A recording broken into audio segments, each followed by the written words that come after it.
Bueno, vamos a comenzar con esta clase que vamos a seguir con el tema ¿cómo? Al-Kanfei Nesharim, vamos a ver, sobre las alas de las águilas. Pero ahora lo van a ver. Vamos a ir, estábamos en el orden cronológico justamente después de lo que había sido la independencia del Estado de Israel, y ya hablamos la semana pasada de el barco que casi hunde al pueblo judío, ¿no? Que el Altalena, que gracias a que uno, como decimos en Kippur, Ma'avir al-Midotab, bajó la cabeza a Begim y no quiso hacer problemas, se salvó Israel, si no hubiese sido una guerra civil dentro de lo que era Eretz Israel, y se pudieron juntar para pelear contra el enemigo. Pero en el mismo momento que estaban peleando contra el enemigo, justamente en la guerra de la independencia, a su vez estaban haciendo una operación secreta que no se supo sino hasta después de mucho tiempo. Pero vamos a ver qué pasaba en ese momento, porque cuando todos los países musulmanes, los países árabes, se enteraron de la independencia de Israel, que pensaron que no iba a suceder, porque tarde o temprano al final no se la iban a entregar y no iban a hacer lo que la ONU había designado de la partición de Eretz Israel, pero ellos pensaban que eso no se iba a dar a cabo. Pero cuando ya se levantó el Estado de Israel, a partir de 1948, entonces hubo un éxodo masivo de los países árabes musulmanes, que hasta ahora nunca se había visto eso.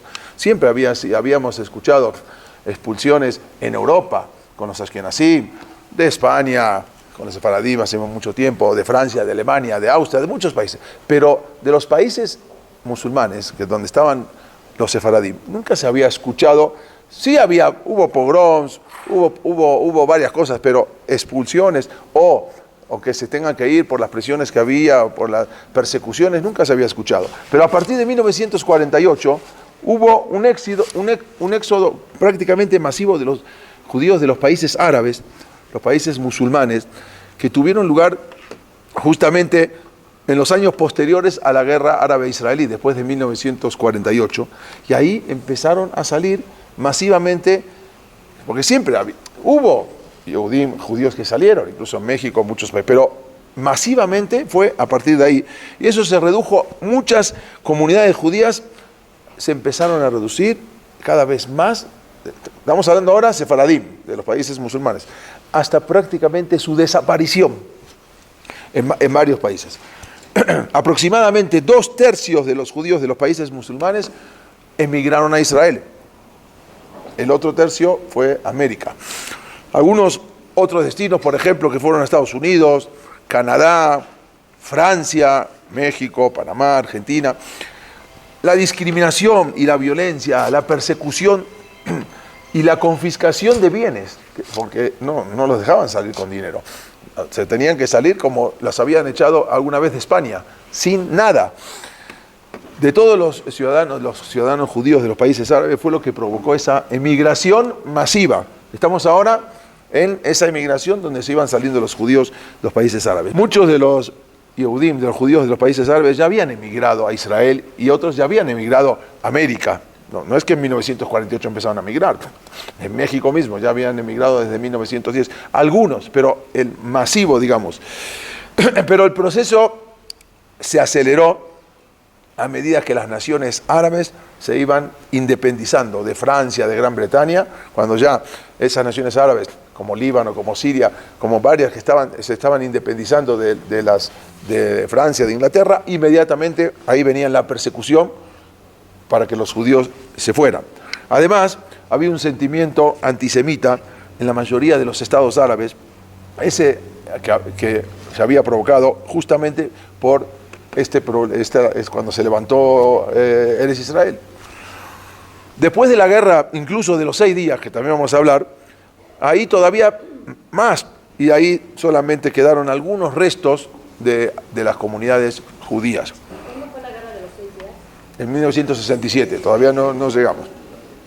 En casi la mayoría de las migraciones, a los judíos se les confiscaron todos los bienes. O sea, no era que salían y podían vender nada, no les compraban las casas, y hasta hoy en día, en todos los barrios donde vivían los judíos, en Siria, en Líbano, en todo eso, las casas se las apoderaron los árabes.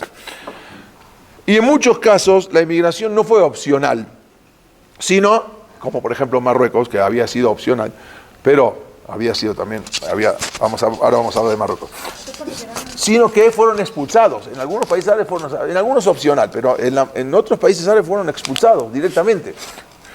En consecuencia, la comunidad judía en los países árabes se redujo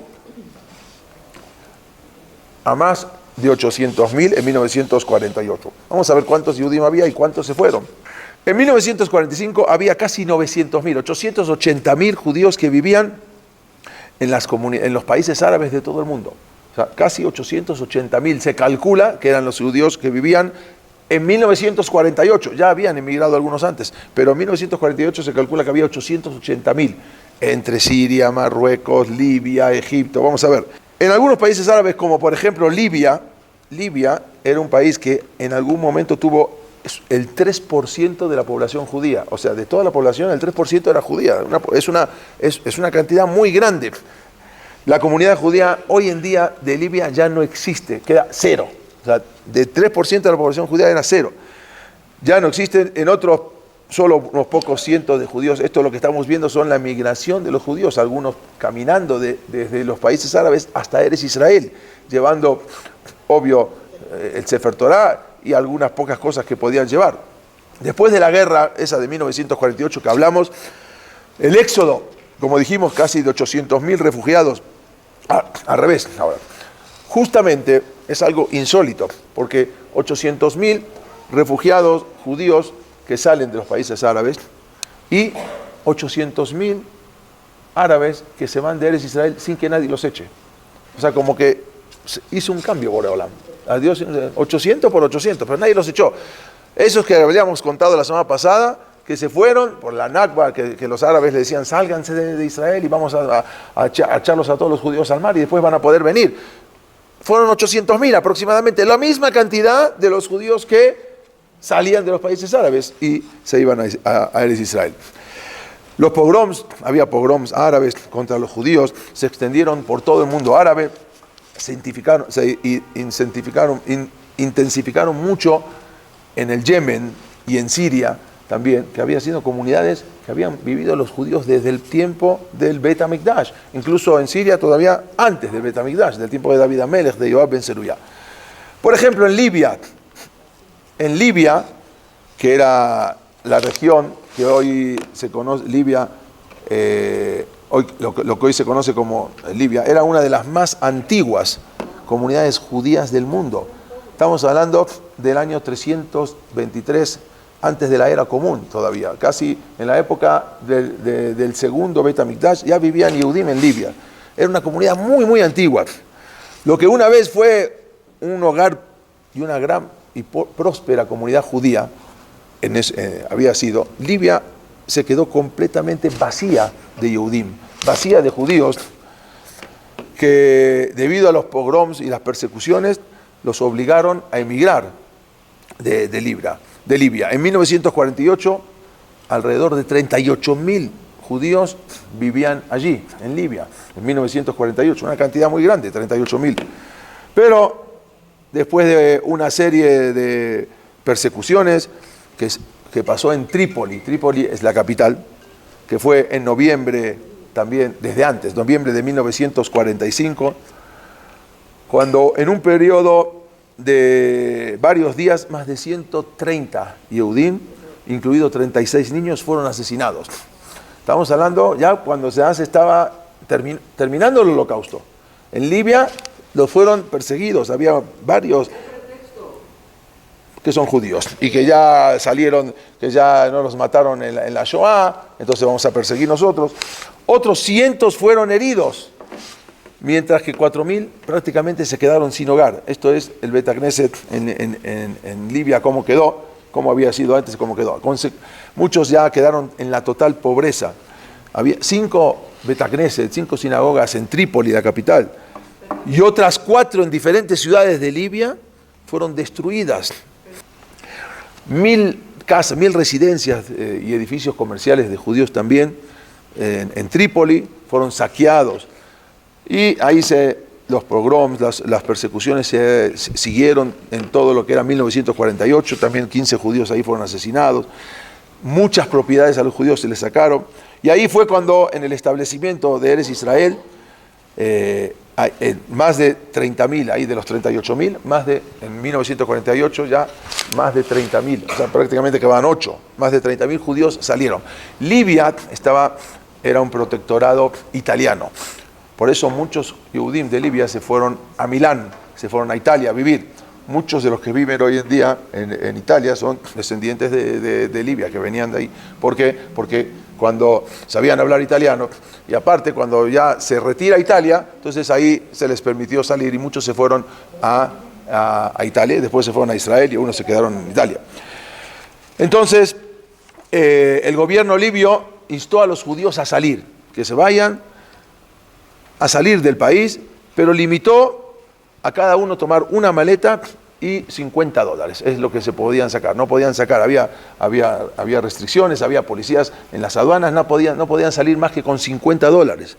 Y así muchos viajaron entre junio y julio de ese año del 48, estamos hablando inmediatamente después de la independencia de Israel, 4.000 judíos viajaron a Italia, donde fueron ahí asistidos por la agencia judía y ahí se instalaron. Unos 1.300 se fueron a Israel y 2.000 todavía permanecieron después en Italia, se fueron a Estados Unidos. De ahí se fueron, mientras que unos pocos permanecieron en ese momento en Libia. Después, más adelante, también en 1970 otra vez los empezaron a perseguir y les confiscaron a los que quedaban judíos en Libia, le confiscaron todo lo que tenían, le dieron a cambio unos bonos a 15 años, pero después esos bonos no tenían ningún valor. Ahí más adelante vamos a ver que no viene al caso ahora, pero el dictador Muammar Gaddafi, él dice que por cuanto que los judíos se alinearon con Israel, entonces por lo tanto perdieron todos los derechos de compensación y esos bonos que supuestamente les dio ya no servían para nada. Y así fue, aunque después la sinagoga de Trípoli fue renovada, en 1999, ahora acá la vemos, después fue renovada, pero ya no tenía ningún, no había gente, ya los servicios religiosos estaban cerrados y no quedó absolutamente nada. Hoy no queda ni un judío prácticamente en Libia, nada. ¿Qué pasó en Marruecos? En Marruecos la comunidad judía también vivía de hace mucho, mucho tiempo, quizás no tanto desde la época de Libia, que era de la época del segundo Beit HaMikdash, sino después. Pero la mayoría vivían en lo que se llama Melach. Melach es el gueto. Melach era porque los primeros que mandaron, era en Fez, que hicieron como un gueto, era el lugar donde era todo, donde las salinas ahí, y era un lugar que una tierra infértil, que no quería. Entonces ahí los mandaron a los judíos. Era el lugar donde donde sabían, se guardaban sal, y entonces un lugar. Entonces ahí, por eso se llamó Melach, y después en todo Marruecos se lo conoció como Melach, que era el lugar como, vamos a decir, gueto, ¿sí? Y ahí se quedaron. El primero empezó en Fez, como por ejemplo en Italia, el primero empezó en Venecia, se llamó gueto, pero después se le puso gueto a todos los lugares.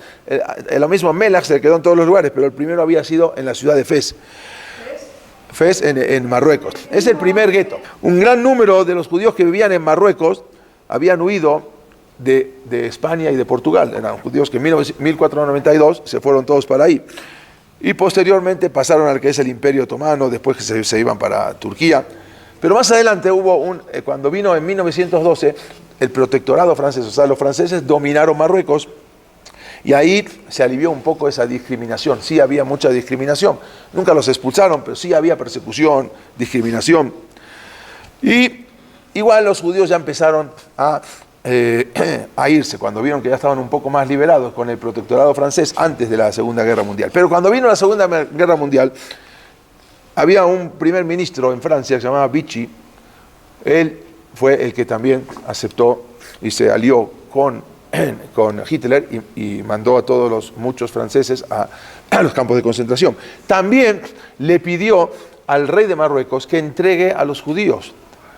Entonces, pero el rey de Marruecos el rey Muhammad V, él había dicho que acá no hay judíos, acá todos son marroquíes, acá no existe judíos. No, entrégame a los judíos, aquí no hay judíos, acá todos son nacionalidad marroquí, por lo tanto no te va a entregar, y no entregó a nadie.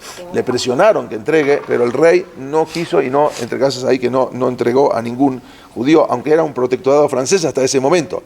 Pero luego en 1948, cuando se levanta el Estado de Israel, y ahí estallaron las revueltas, no por parte del rey, sino por parte de la gente contra los judíos de Marruecos. Ahí también mataron 44 judíos, y ahí los judíos empezaron a abandonar en masa. Ya muchos habían ido antes, pero ahí en masa se empezaron a ir. Incluso cuando empezaron a abandonar en masa, el rey, que no quería que los judíos se vayan, prohibió la salida de los judíos. O sea, por un lado los perseguían, los molestaban, pero el rey prohibió la salida de los judíos. Dijo, ningún judío se puede ir de este país. Pero muchos judíos se iban igual clandestinamente. En 1961 se fueron en un barco, muchos judíos, el barco Pierce se llamaba, que ya había realizado 9 viajes también clandestinamente sacando judíos, pero desgraciadamente ese barco se hundió frente a la costa de Marruecos. O sea, nunca llegó. Cuando el rey se dio cuenta que al prohibir la salida, entonces estaba haciendo que los judíos salgan clandestinamente y podía pasar lo que pasó, abrió totalmente, el que se quiere ir, que se vaya. Se dio cuenta que con su decreto salió peor, porque él no quería que se vayan, pero los judíos se iban clandestinamente, entonces ahí salió peor. Porque sabe que los judíos, hasta hoy en día, los judíos son los que traen muchos ingresos y la economía se levanta. Y él no quería que se vayan. Aparte de ellos, hasta hoy en día, hasta hoy, cuando tienen problemas de lluvia, llaman a la comunidad que los judíos pidan la lluvia. Son los encargados de pedir la lluvia. Y si hay alguna reclamación de los judíos, ¿por qué no llueve? Ustedes son los responsables. De verdad. Y se iban muchos.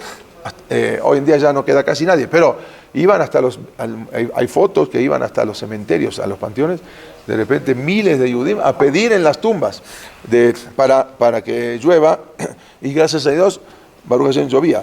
Pero en ese momento el rey se dio cuenta que lo que hizo estaba mal, porque no los dejaba salir y se iban clandestinamente con todo el riesgo que esto suscitaba. Por lo tanto, a pesar de hoy en día ya casi prácticamente no quedan, esto es lo que vamos a ver, judíos de Marruecos, bueno, perdón, me regresé.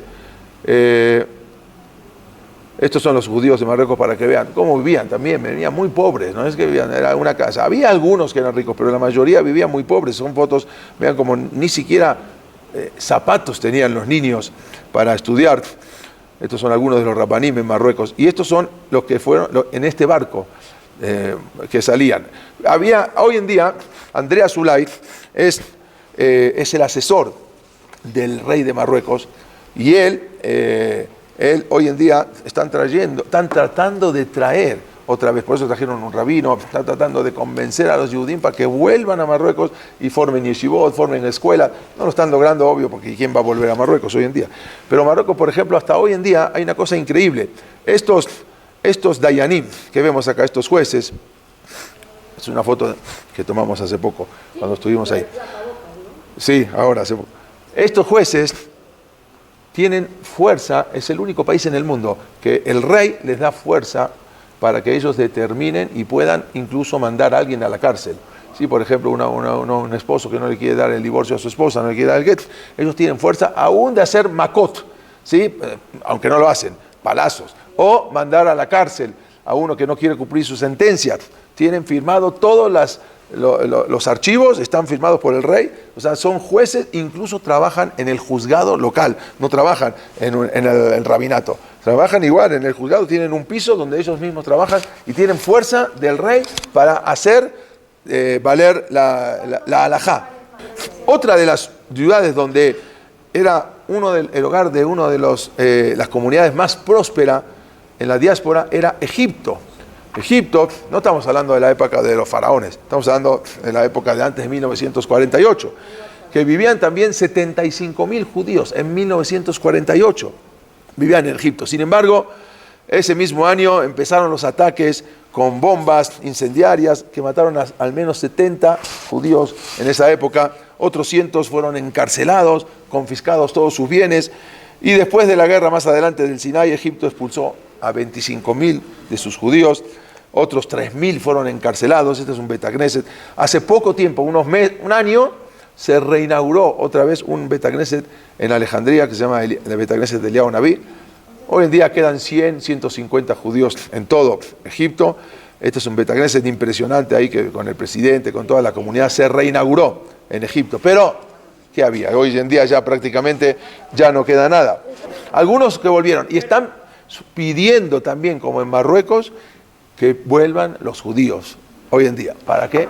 Están pidiendo que vuelvan los judíos otra vez. Por eso el gobierno aportó para renovar los Betagneset que habían quedado, las sinagogas.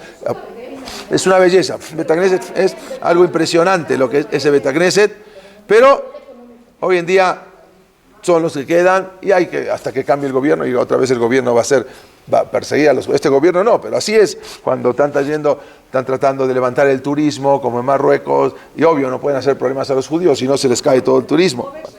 Y así también, por ejemplo, en Túnez los judíos vivían de hace más de 2.300 años, cuando se destruye el Bet HaMikdash, del primer Bet HaMikdash, muchos de los judíos que se fueron a Babel, otros se fueron a Túnez. Y ahí se quedaron. La mayoría eran Kohanim. Hoy en día uno va a Túnez, la mayoría son Kohanim, porque era toda una raza de Kohanim que se escaparon y se fueron a Túnez. Y fue el único país de Medio Oriente que estuvo bajo control de los nazis. O sea, Túnez sí estuvo bajo control en la Segunda Guerra Mundial. También hubo muchas actividades antisemitas, hubo campos de concentración en Túnez, deportaciones, persecuciones. En 1948, aproximadamente, vivían 105.000 judíos en Túnez. Era una cantidad grandísima. Pero cerca de 1.500 hoy en día siguen viviendo hay una isla que se llama Yerba, la isla de Yerba, que ahí es donde más judíos viven. También ahí, en 1948, empezaron los ataques y ahí la inmigración de los 105.000 judíos.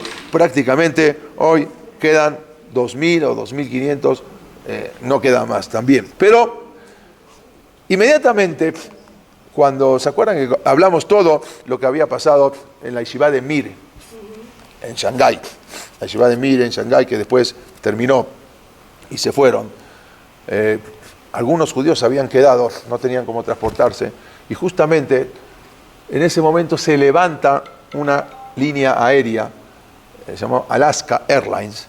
Hoy es una de las líneas aéreas que tiene más, no es de las más importantes, nada más de las que más superávit tiene. Muchas están quebradas, siguen trabajando, el gobierno las apoya. Pero Alaska Airlines, increíblemente, es de las que más éxito tienen. Ellos se encargaron de llevar a muchos judíos que habían quedado viviendo en Shanghái, los transportaron gratis hacia Estados Unidos o hacia Israel.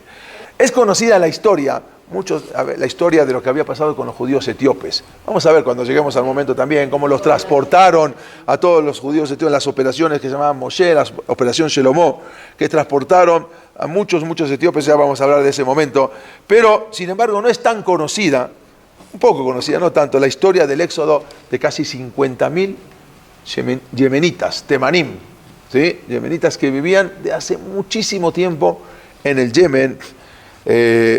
Se sabe que los primeros judíos habían llegado enviados como comerciantes por el rey Shelomó Amelech. Estamos hablando en la construcción del primer Bet HaMikdash, que había mandado comerciantes y se quedaron ahí viviendo en el Yemen y después se fue formando la comunidad. Estamos hablando de 3.000 años que estaban viviendo ahí. Se sabe que los primeros judíos, como dijimos, llegaron a la época de Shelomó Amelech y ahí se quedaron viviendo durante muchos y muchos siglos, pero era un país siempre atacado por la pobreza. Los judíos siempre eran ciudadanos pobres, eran ciudadanos desamparados, siempre vivieron ahí con mucho desprecio, con mucho sufrimiento. Eran llamados dimis. Dimis quiere decir que eran de segunda categoría. Así los decían no musulmanes. Muchos no podían caminar, tenían que caminar por la calle, no podían caminar por la acera. O sea, había muchas alajot, muchas leyes. Si hacían una sinagoga que tenía que ser más bajita que una... Eso no es en contra de los judíos.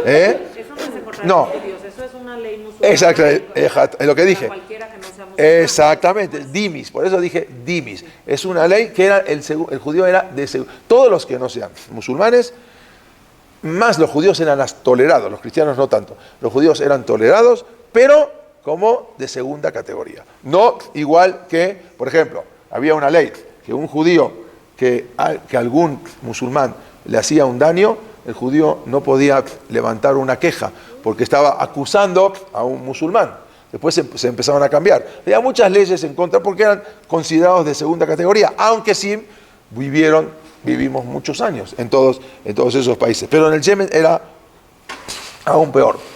Sin embargo, se las rebuscaron para enseñar a los hijos en las escuelas, en las sinagogas, enseñaron a sus hijos a estudiar, a escribir en hebreo.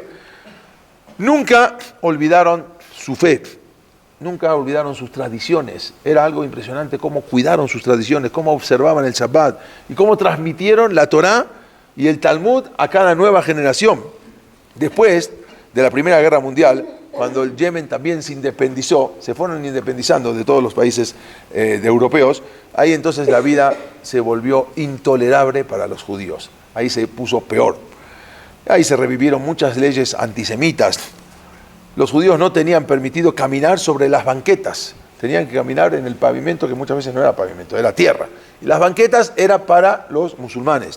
En las cortes no se aceptaba, como dijimos, la evidencia de un judío contra un musulmán, a menos que venga un musulmán y atestigue en favor de un judío. Pero el testimonio de un judío contra un musulmán no se aceptaba. Por otro lado, había una ley que todos los niños huérfanos judíos, que ya no tenían papá y mamá, por algún motivo, tenían que ser convertidos al Islam. Esa era la ley. O sea, un niño que quedaba huérfano, si no tenía papá y mamá, automáticamente era pasado y convertido al Islam. Algunos judíos habían logrado escapar del Yemen a Palestina, pero la mayoría habían sido atrapados. No estamos hablando antes de 1948, pero escapar, ¿cómo escapaban? Escapaban por el desierto y luego en algún barco que cruzaba el Mar Rojo y llegaban a Israel. Ahí, cuando fue en 1947, había sido la votación de las Naciones Unidas, ahí la situación de los judíos del Yemen pasó de la desesperanza a ya un peligro físico. Ya era, porque ya había problemas. Entonces hay un golfo, el Golfo de Adén se llama, que antes era una colonia británica. Entonces ahora ya era parte del Yemen. Y ahí habían matado también incluso a 82 judíos, incendiaron el barrio judío de los que vivían ahí. Y cuando fue el establecimiento de Israel, el 14 de mayo del 48, como dijimos, ahí se incrementó aún más el peligro. Había un peligro que ya había que sacar a los judíos de ahí, ya no podían quedarse. Ya hasta ahora habían vivido 3.000 años en cierta paz, pero ahora había que sacar urgente a los judíos de ahí. Entonces, sin embargo, solo pudieron huir cuando o sea, no podían huir porque no podían escaparse, pero inesperadamente alguien, no se entiende cómo, el imán del Yemen, el imán es, como vamos a decir, el rabino principal, ¿no? Musulmán, aceptó algo increíble. En 1949 aceptó permitir que todos los judíos abandonaran el país. Nadie sabe por qué. De repente se le puso en la cabeza que todos los judíos pueden abandonar. Entonces ellos ansiaban de hace mucho tiempo retornar a Israel, pero no tenían ni los medios para hacerlo. Eran muy, muy pobres. En ese momento vivían en el Yemen casi 50.000 judíos. Muchos ya se habían ido, pero vivían en ese momento 50.000. Pero cuando terminó, después de la guerra de la independencia de Israel, Israel incluso se encontraba en bancarrota. No solamente en bancarrota, sino que aparte en guerra, como dijimos. Y no tenían tampoco cómo mantener, y toda esa gente que venía llegando era un problema. ¿Cómo iban a mantener a toda esa gente? No había industrias, no había lo que hoy en día es Israel. Muy pobres. A pesar de todo, Israel desafió toda lógica. ¿Qué hizo? En ese momento, el Consejo de Asesores Económicos ordenó inmediatamente el retorno de los exiliados. ¿De dónde se iba a obtener todo ese dinero ahora? Porque había que pagar, no era gratis para traerlos. Primero a ver cómo los traía, pero aparte había que pagar, había que solventar todos esos gastos. Le preguntaron en ese momento a Ben Gurión, ¿qué hacemos? ¿Cómo lo vamos a traer? Y él gritó, vayan a pedir dinero a los judíos de la diáspora que son muy ricos, respondió Ben Gurión. Vayan ahí y con ese dinero tráiganlos.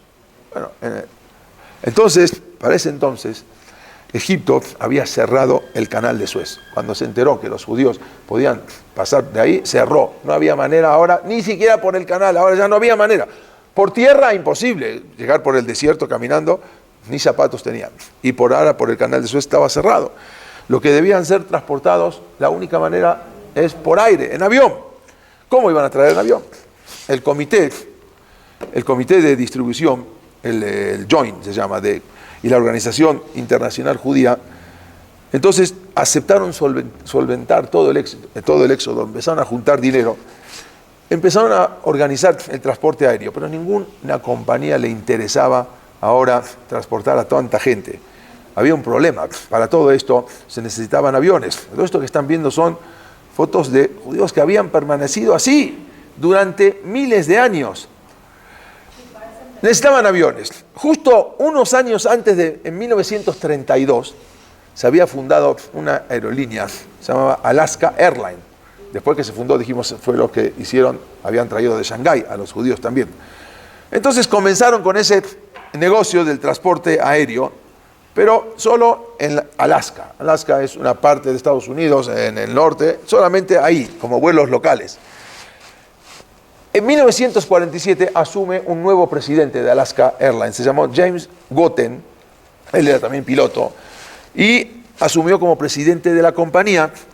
Entonces la aerolínea ahora empezó a comprar aviones del gobierno de Estados Unidos y en un año se convirtió en la mayor aerolínea charter del mundo, charter, no la aerolínea normal, la aerolínea charter.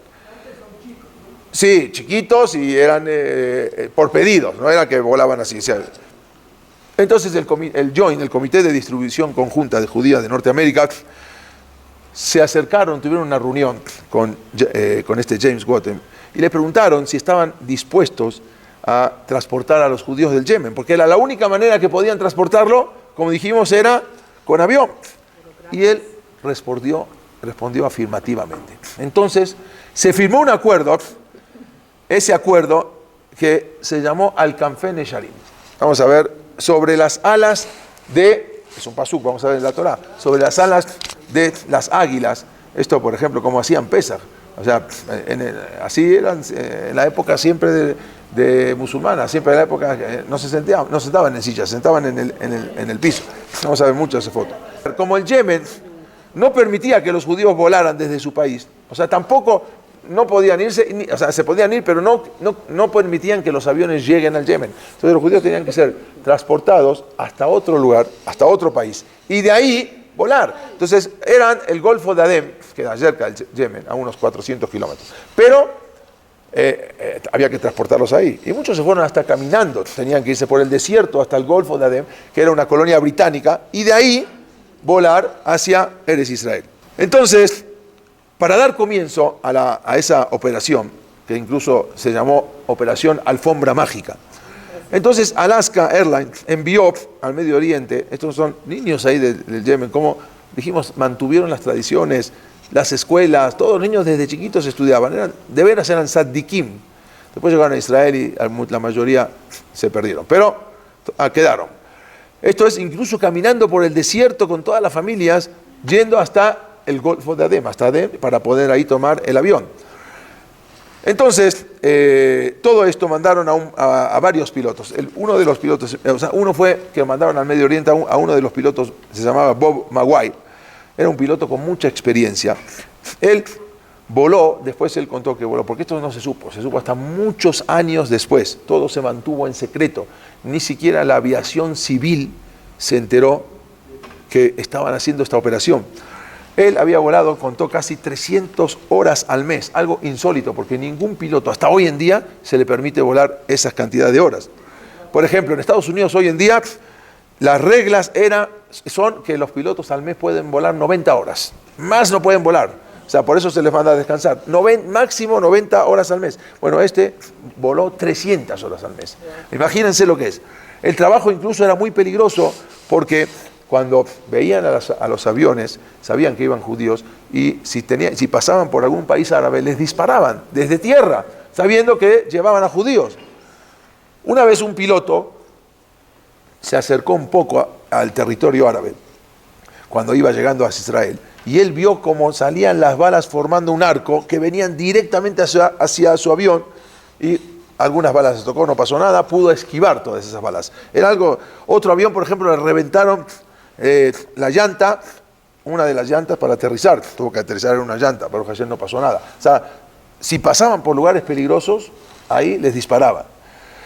El transporte aéreo fue desde diciembre del 48 hasta septiembre del 49, que eran, vamos a ver qué pasó en todo eso. Los pilotos volaban 16 horas al día. Sí, no era el trayecto, era casi 12 horas, vamos a ver. Pero, en verdad, un trayecto mucho más pequeño, pero vamos a ver por qué. Aparte, tenían en intervalos programados, a veces no dormían y luego hacían descanso y suplantaban unos a los otros. Era muy también difícil conseguir combustible, porque tampoco podían bajar no eran los aviones hoy en día que pueden volar de acá hasta Israel. Antes llamaban estos tipos de aviones, entonces tenían que bajar a cargar combustible. Y ningún país árabe le iba a dar gasolina y todo eso, aparte, pasaban por el desierto y a veces se levantaban nubes y grandes así de tierra, y esto afectaba a las turbinas cuando había. Entonces, muchas veces los pilotos no veían nada y solamente por su intuición volaban hacia donde, y tenía que calcular por lo poco que se veía, contaron varios de ellos. A pesar del terrible peligro, 28 pilotos se sumaron para hacer toda esta operación y transportar a Eretz Israel a 49.000 refugiados, como dijimos, desde 1948. Al final Alaska Airlines entonces puso su base en Eritrea, en Asmara, en la ciudad de Asmara.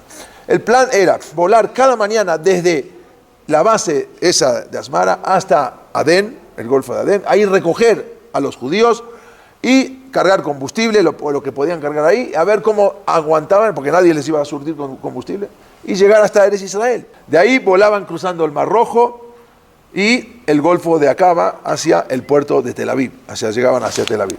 Entonces, ahí desembarcaban los pasajeros, inmediatamente el avión, después de que se embarcaba, volvía a despegar hacia Chipre, ahí descansaban un poco en Chipre, y ahí hacían el cambio de turno, ahí se iban de Chipre otra vez hasta Asmara, y era el viaje en total de ida y vuelta era 20 horas. Desde que salían, llegaban, y no podían parar en Israel, paraban en Israel, iban a Chipre, era toda una vuelta que hacían en 20 horas. ¿Qué comían? Vamos a ver.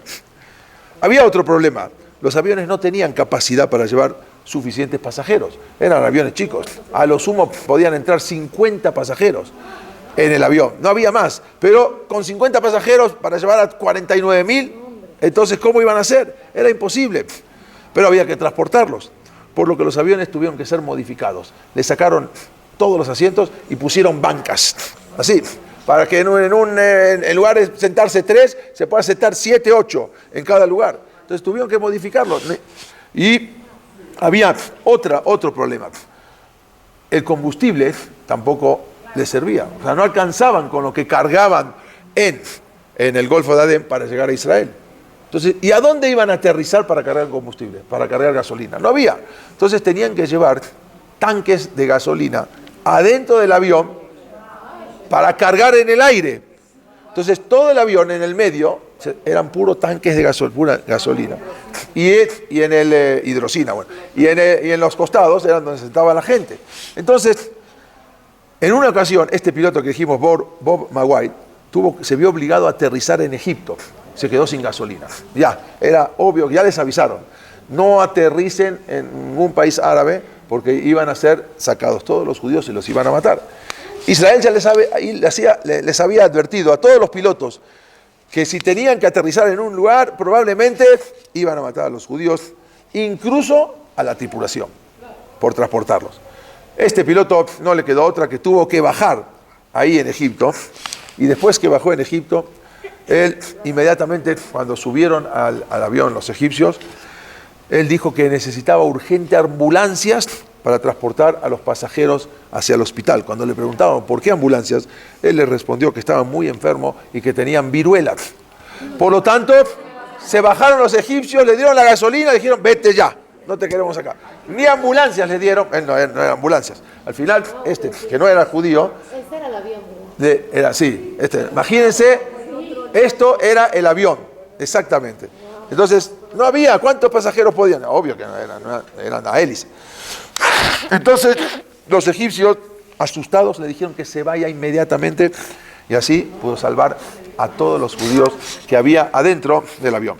Ellos lograron salvar, la única aerolínea que se prestó a salvar. Pero, mientras tanto, ellos iban a un campo, se llama el campo Geula, al campo en Adén, en el Golfo de Adén, ahí hasta que llegaban los aviones. Entonces ahí eran miles y miles de Yehudim que llegaban ahí y los tenían ahí en el campo, les daban de comer, había israelíes que habían llegado, y de ahí les daban de comer. Este es el piloto que dijimos que salvó a todos los Yehudim, que salvó a los Yehudim ahí los judíos ahí en Egipto de que los maten. Entonces los llevaban a ese campo, este es el campo donde pusieron campas de Geula, en el Golfo de Adén, pero le pusieron el campo Geula, la salvación. Entonces ahí los tenían hasta que llegaban los aviones. Entonces, incluso también había que tener cuidado porque los jefes de las tribus aledañas también querían dañar a los judíos, ahí había que tener cuidado. Entonces, esperaban hasta que lleguen los aviones para llevarlo. Viajaban muchos para ahí, a veces tenían que viajar por el desierto con los familiares hasta llegar a ese lugar. Pero hay que entender una cosa, ellos nunca habían visto electricidad, nunca sabían lo que era la luz, no tenían electricidad. En su vida habían visto un avión, nada. Y entonces, ni medicinas, ni agua corriente. Entonces les empezaron a explicar. Y ahí estaban todos en ese campo, el campo de Geula, el campo de los refugiados. Pero para que los judíos los yemenitas llegaran hasta el Golfo de Adén era un problema, porque tenían que pasar por el desierto. Pero había un problema más grande, que cuando llegaban los aviones no se querían subir a los aviones. En su vida vieron un avión y ahora se van a subir, no querían subirse, se negaban a subir. Ellos nunca habían visto un avión y nunca habían vivido en algo que no fuera una tienda de campaña. O sea, así, desde que nacieron, vivían en tiendas de campañas. Por lo tanto, muchos estaban muy asustados y se negaban a subir a los aviones. Pero entonces, ¿cómo hicieron para convencerlos ahora para que suban a los aviones? ¿Cómo hicieron? Los asistentes israelíes al final le dijeron, ellos sabían muy bien la Torá, le dijeron que en la Torá está escrito Ba'esa etchem al kanfei nesharim. Cuando salieron de Egipto, está escrito que los voy a llevar a ustedes, a Israel, sobre las alas de las águilas. Le dijeron, a esto se refería la Torá. Entonces, ¿qué hicieron? En todos los aviones de Alaska Airlines, en la puerta pintaron águilas. En la puerta, cuando van a subir, les pintaron las águilas. Acá están, estas son al kanfei nesharim, estas son las águilas para llevarlos a Israel. Entonces, aceptaron. Cuando vieron que era el kanfei nesharim, aceptaron viajar. Estos cuando se negaban, se pusieron así, no querían subir. Por más que querían, nadie quería subir. Ahí estaban negándose a subir hasta que al final les enseñan y todos deciden subir a los aviones, que eran lo que decía en la Torá, al kanfei nesharim, como dice acá el pasuk. Cuando salieron de Misraim, Ten reitem ayer así te le Misraim, ustedes vieron lo que dice a los egipcios, Ba'esa etchem, y los subí a ustedes, los cargué a ustedes al kanfei nesharim sobre las alas de las águilas, Ba'avi etchem elai, y los traje a ustedes hacia mí. Por eso esta operación se llamó al kanfei nesharim, o también se llamó alfombra mágica, que como lo vemos acá. Aceptaron, después de eso ya acá vemos cómo aceptaron subir a los aviones uno por uno, pero el problema era, como dijimos, dentro de los aviones había que sacaron todos los asientos, pusieron así. El problema es que también había otro problema, que dentro de los aviones nunca en su vida habían visto un avión. Por lo tanto, llevaron para cocinar y empezaron a prender fuego adentro de los aviones para poder cocinar. Estaba la gasolina en el medio de los aviones, entonces había que insistirle y rogarles que no prendan fuego, porque si no iba a volar el avión. Pero ellos no sabían ni dónde estaban y empezaban a prender fuego adentro de los aviones para cocinar a los niños. Incluso 12 mujeres se aliviaron en el avión. De los 12 mujeres de los 40.000, 12 mujeres se aliviaron en los aviones. lo poquito que llevaban y les daban comida. Los asistentes de Israel les daban comida. A pesar de todo, entonces viajaron como pudieron viajar. Ahí vemos a los asistentes con las mujeres, con los niños, todos cómo viajaban en los aviones. Y a pesar de todo, al aterrizar en Israel, los yemenitas inmediatamente dijeron, Shirot Betishbahot, entonaron alabanzas, y ni un Yehudí salió ni herido ni muerto. Todos salieron, o sea, algunos que transportados en el desierto hasta llegar adentro tuvieron problemas, pero en todos los transportes de avión ni uno se dañó, nada. Fueron en total 400 vuelos que se hicieron de ida y de vuelta, como dijimos, 20 horas iban y venían, 400 vuelos transportando a casi 50.000 judíos, 49.000, que fueron casi toda la población judía del Yemen. Acá vemos llegando a Eretz Israel, incluso, como dijimos, bueno, esto no, pero bebés, que milagrosamente, como dijimos, no hubo ni siquiera un herido. Esta operación se llamó como alfombra mágica, pero nunca se supo, nunca, ni siquiera la aviación civil supo de estas cosas, que habían trasladado junto a varios Sefer Torah, que eran de 600 o 700 años, que trasladaron un operativo que entre la agencia judía y también el Departamento de Estado de Estados Unidos, que ellos sí sabían.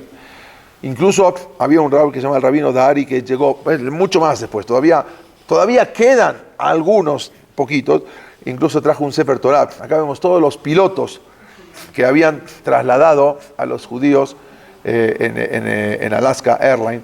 Esto es incluso con un Sefer Torah de hace más de 600 años. Todo esto, en menos de un año, transportaron a casi 50.000 judíos yemenitas para salvarse. Habían quedado pocos que ya fueron saliendo, incluso estos salieron en la época de Benjamín Netanyahu, como van a ver, o sea, los últimos que salieron. Quedan, creo que todavía deben quedar 20 o 30 que quedaron ahí.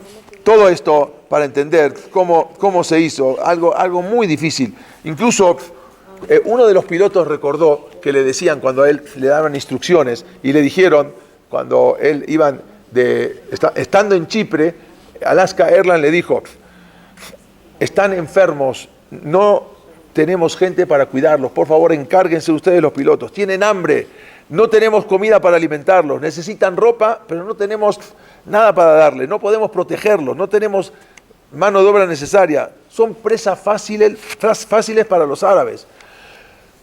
Ya ha habido pogroms, o sea, cuando iban caminando mataron a más de 80 personas, sácalos de aquí lo más rápido que puedas, así los instruían a los pilotos, que incluso, como dijimos, empezaron a quitar asientos y todo para poder